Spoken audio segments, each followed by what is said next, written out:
As we think about the third quarter of 2023, the dominant theme revolved around central bank policy and the bond market reaction to it.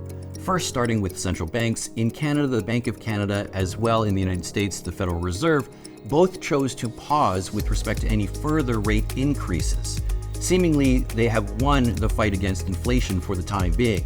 However, both central banks also left the door open for further rate increases should the data support it.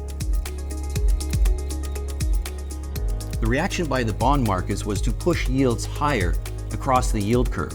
In the United States, the US 10-year Treasury yield reached a high of 4.5%, and even higher than that, the first time that we've seen that level since 2007.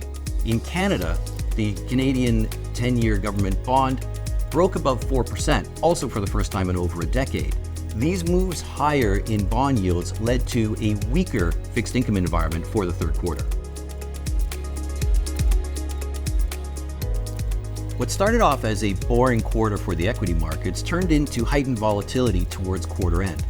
This was driven by higher bond yields, as it not only affected the valuation of bonds, but also affected the valuation within equities.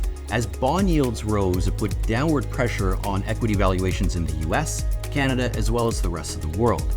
It seems that equity investors were more focused on what was happening within fixed income than what was happening in the broader economy. The lone bright spot for the quarter perhaps came through oil prices, as WTI, or West Texas Intermediate price for crude, pushed through $90 the first time this year. That helped lift the energy sector, and with it the TSX, overall modestly outperforming its global peers.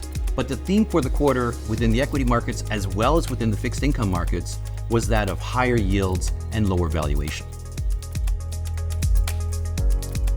As we think about the balance of the year for 2023, and as we consider 2024, we remain of the view that higher bond yields will continue to create some volatility within the equity markets. However, our economic view is still towards a soft landing scenario in the United States, and that does lead to a more cautiously optimistic view for equities over the course of the next 12 months. In the meantime, fixed income investors will enjoy the benefit of higher interest rates overall.